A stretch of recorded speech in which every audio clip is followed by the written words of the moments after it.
Thank you so much for staying with us. Otherwise, you would have missed some incredible two ladies waiting there for us.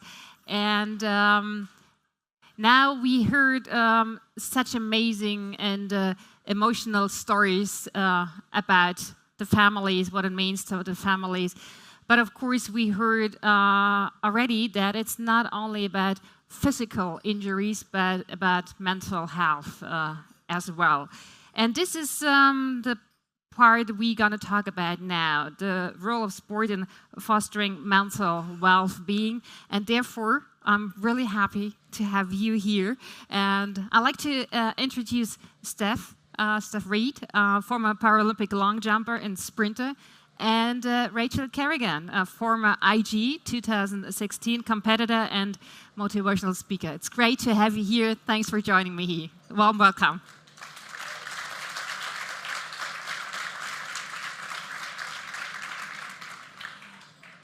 Just like I said, we want to talk about your stories and what you learned to overcome injuries in many ways, in physical ways, but in the mental illness ways as well. But maybe let's start to maybe you can tell us a little bit. Maybe Stef, you would like to start, but tell us a little bit about you, how you became a Paralympic medalist, my respect, and yeah, what did you do to be comfortable again after your injury, what you knew? So I probably should start by saying that I don't actually have a military background, but I was fascinated just listening to Wendy and your golden formula, just seeing how there's so much similarity in the recovery process. And so my original dream was to be an international rugby superstar. That was what I wanted to do. And it actually looked like there was a shot at this dream coming true. And then one day when I was 15, everything changed in an instant. I was up at a friend's cottage and we were out tubing, and unfortunately there had been a miscommunication between the driver and the spotter, and the driver had no idea that I was in the water, and I was run over by the boat and got caught in the propellers and had severe lacerations to my right foot and to my lower back. And I mean, it was devastating. It's devastating for anybody, but it was just that moment of everything I thought my life was going to be is now gone. How am I supposed to play rugby if I can't run? And I was angry. I was so thankful to still be alive, but this was not the life that I wanted.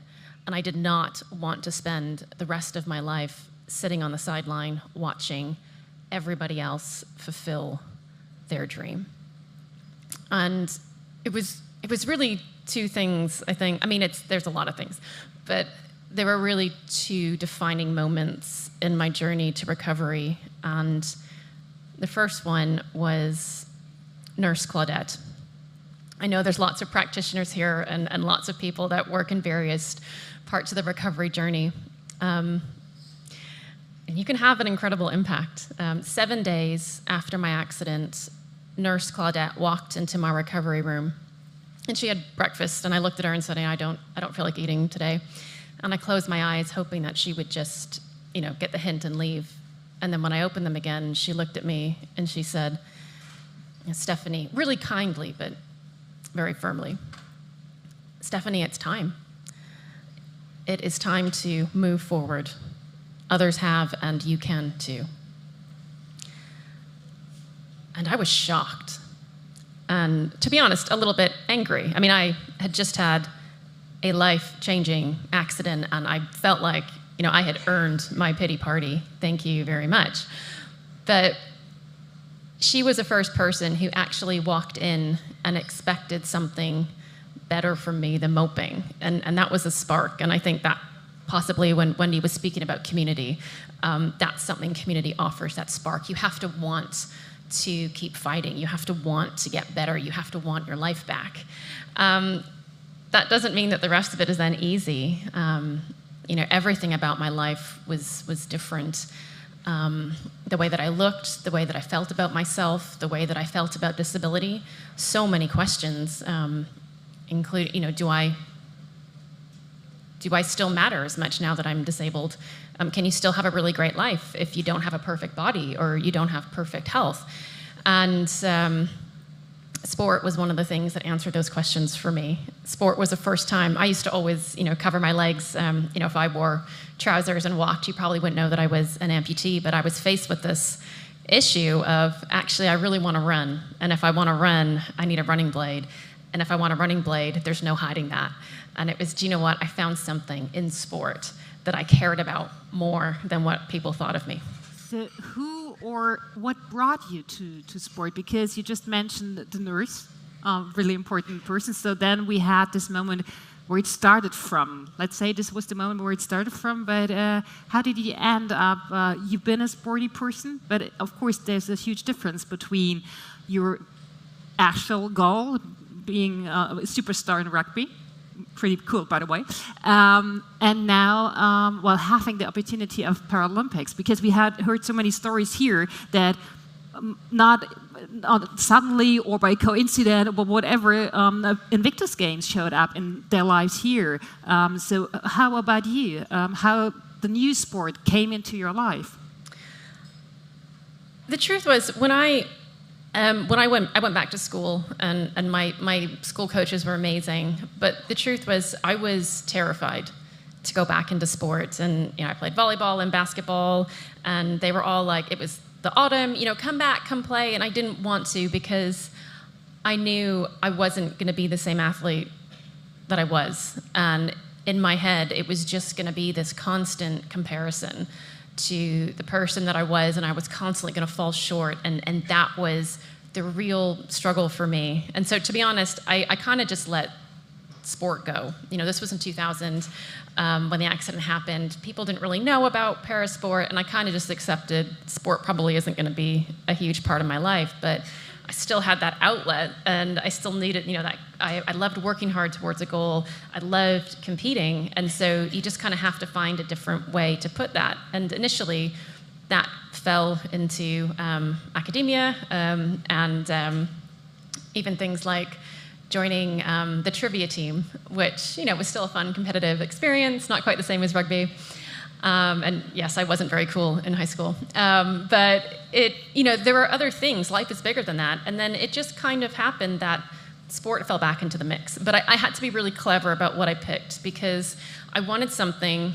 I always did team sports. And I went from this super confident athlete to someone who felt like someone who questioned whether or not they even belonged on the field. And I didn't want to feel like I was holding anybody back. And so actually athletics and sprinting was perfect because it was down to me. I went and I trained, and I could train with people or without.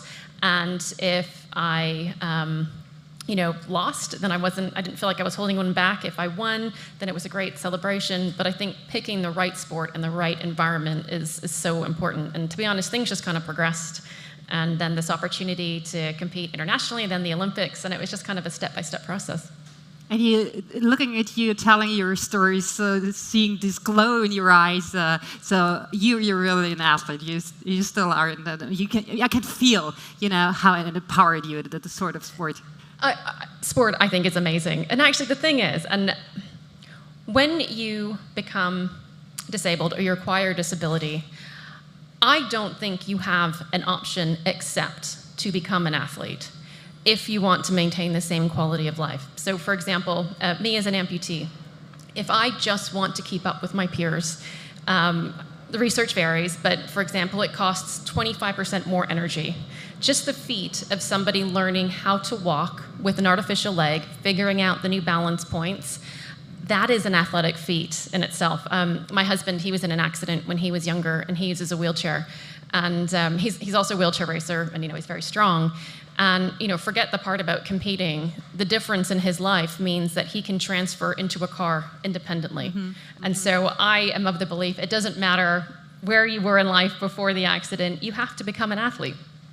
It always helps, not only in terms of competing. Thank you so much, Rachel. Stef just told us about this moment when it happened, the accident. You had to recover from mental health problems. They ended up that you had to experience strokes. And is there a moment like Stef just told us in your life where you had to realize, okay, I'm sick, I need help, I'm not the person anymore, and I'm some sort of having an accident, although it's a mental one. Is there a moment where you had to realize that I'm sick, I have to change something? Yeah, I had a couple of opportunities for that actually. So when I got out of service, I was medically discharged when I got back from Afghanistan. And I actually went into civilian life, and I was working quite successfully as a project manager and contract administrator within heavy industry. Was, earning six-figure salary, doing really well. But then noticed there was something not quite right, and I couldn't put my finger on it, and I didn't have people that realised there was something wrong. And the moment for me came, I was sitting in an office in a meeting, and the walls started closing in. I ran out of that office, got in a car and drove into a tree. So that was a big moment for me, and that's when I realised, okay, there's something not right, and I got some help and support there. But as part of that, I lost everybody. They all left, and it was just my daughter and I. And I went through dealing with mental health, all the things that come with it, I had 3 suicide attempts, and I was on 40 tablets a day just to get through the day. I became severely agoraphobic, couldn't leave the house. My daughter at 8 years old became my mum. She did the shopping. She made decisions for me. She got my medication. I couldn't do anything. I couldn't even, she'd say to me, Mum, what socks do you want to wear? And I would literally just break down. That was too big of a decision for me. And so she did a little bit of research and found the Invictus Games. And she said to me, she's probably my hero. She believed in me when I couldn't even believe in myself, and actually helped me move forward. And I tried out for the games thinking, this isn't going to make a difference, but I'll give it a go. And went and competed. And of course, I wasn't one of those competitors that won medals. I was the one in the back. I was the one. Success is not always about winning medals. It's not. And the biggest moment for me, and the reason I say the games saved my life, I was going down on myself again and going, you know what? This is just horrible. I've come here. I've totally flunked. I don't deserve to be here. What am I doing? It seemed to me to be another affirmation that I just wasn't good enough, and that life didn't, I didn't know where I belonged anymore, or my dreams had been taken away. And I went for a walk, and I came across a race, and it was a 100-metre sprint. So I thought, I'll just watch this, and then, I'll work out a way to go home, and, I'm disappointing everyone again, that sort of thing. And I watched this race, and the competitors started, and off they went, and, the race was over, and there was this competitor. They were talking about him, and he was a double amputee. He'd just got his blades, and he was still struggling along the course. Everyone stopped after they finished, went back, and ran with him. And the cheers, and the way he was celebrated, and the look he had when he crossed that line, he'd won. And that's when I had this realisation. I looked back and I went, a couple of months ago, I couldn't even walk out to the clothesline because I was afraid of the world. I had a stroke and was told I'd never walk again. I was told that, I'd never get off my medication. I was told all these things, and yet here I am. I'm coming off my medication. I just competed in this arena full of people that was, just take a step back and realise that you've actually won. Right in this moment, you've won.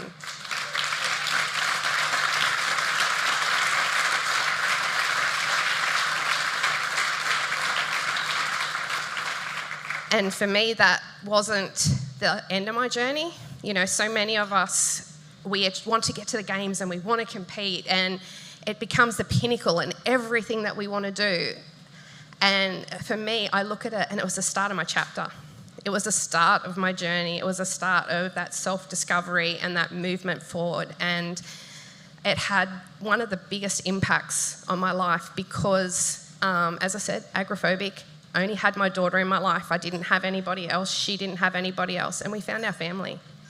We found people who knew us, who supported us. They're friends that I still have now from different countries all over the world.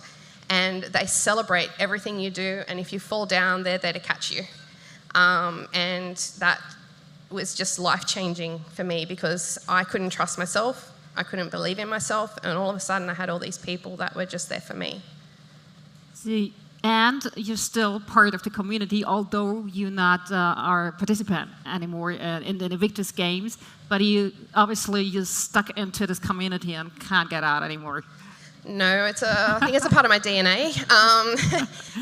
Because when I came back from the games, I walked into an eviction notice. That's one of the things that people don't realise, that when you come home from the games, real life hits. And you have to draw on that strength that you had from the games to keep moving forward. And I've been so blessed. I was ambassador in 2018. I got to go to The Hague as a coach of one of the competitors and a family member. And now I work for an amazing company, Boeing, and I'm here with them. So I'm seeing it from so many different angles. And every time I've come to the games in a different capacity, I've learned something about myself. I've learned all these different lessons that have helped propel me forward to get to that next part in my journey. And it was actually when I was in The Hague that I found out that I had a job with Boeing, which was just really, really special.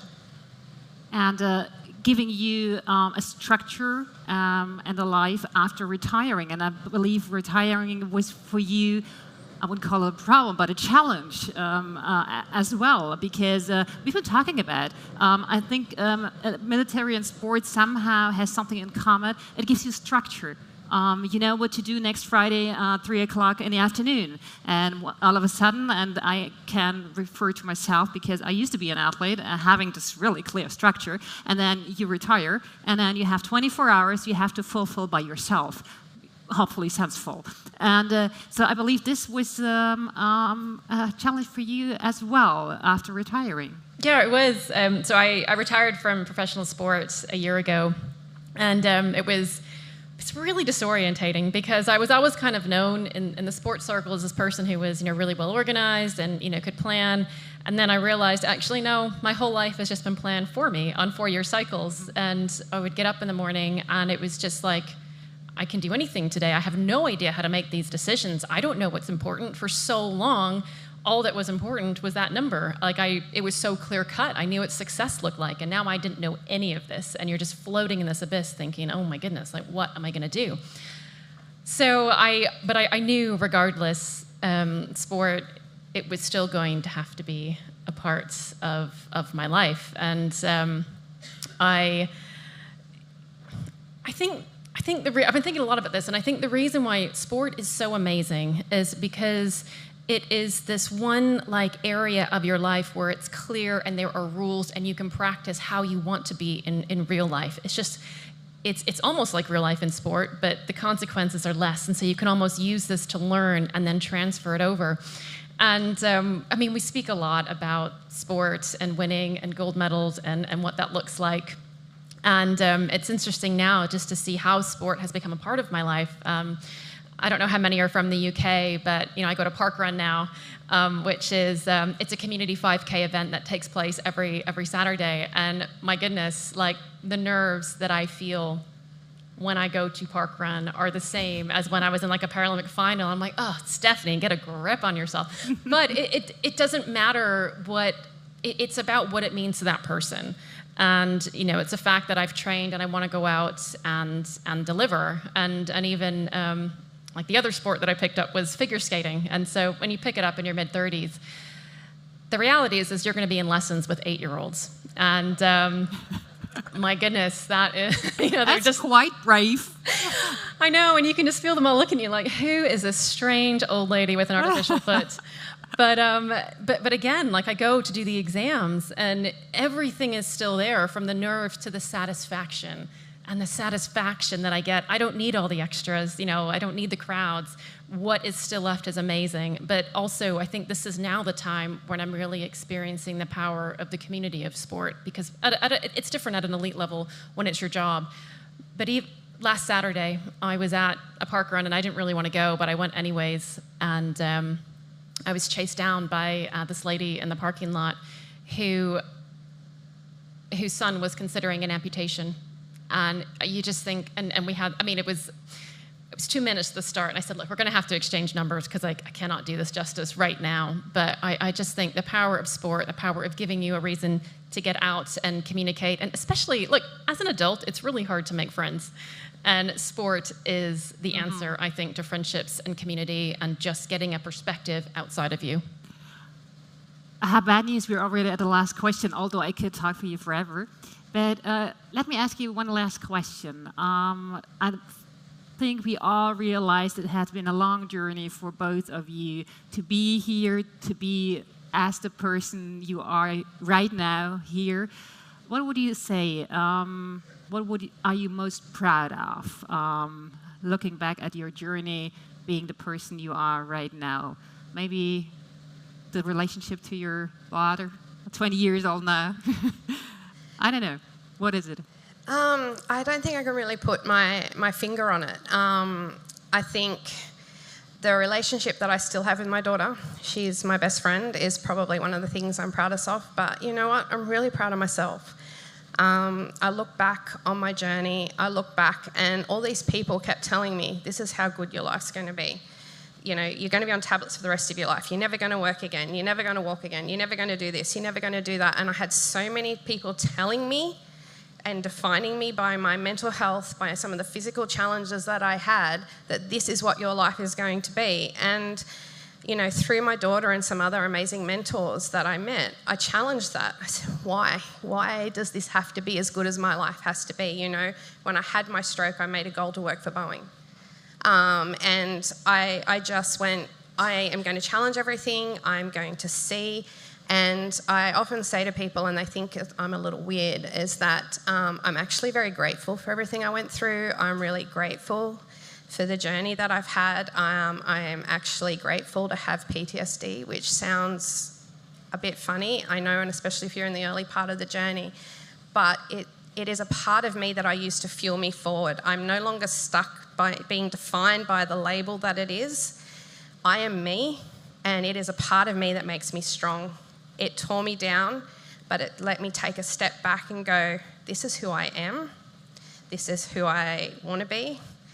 I learnt to love myself. I learnt to know that, you know, there's all these challenges out there, but if I face every single one of them and go through that fear factor, who knows what life is going to be like. I had this goal when I joined the military to always be in the military. I had this path set out, and all of a sudden it was ripped away to a point that I didn't recognise myself anymore. And I look back on that and I'm so grateful that I had that juncture, because my life has been more fulfilled. I have a better sense of who I am. I've had so many amazing opportunities because I learnt to take that risk on myself. And, you know, I don't want to sound like I'm, you know, this self-loving person going, I love myself, but you do learn to appreciate who you are, and you learn to use those challenges to fuel you. That's what I got out of sport. When I was under the bar, my brain was clear for the first time. It wasn't racing all the time. And I learnt to put all those emotions that fuel us to either be stuck where we are or to move forward into that bar. And I went, if I can do that while I'm lifting, why can't I do that in life? So I use everything I feel. I still struggle every day. It's not easy. But instead of being stuck in that woe is me, I go, okay, I'm feeling this today. Next challenge, accepted. I'm going to get through this. And then, so I'm proud that I was able to do that. And I'm obviously very, very proud of my daughter, who is my hero. So I can add it.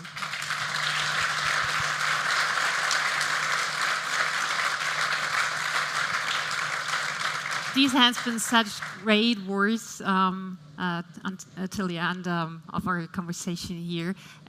Thank you so much. Like I said, I could talk for you forever. Maybe we can have a chat afterwards, after we have this panel here finished.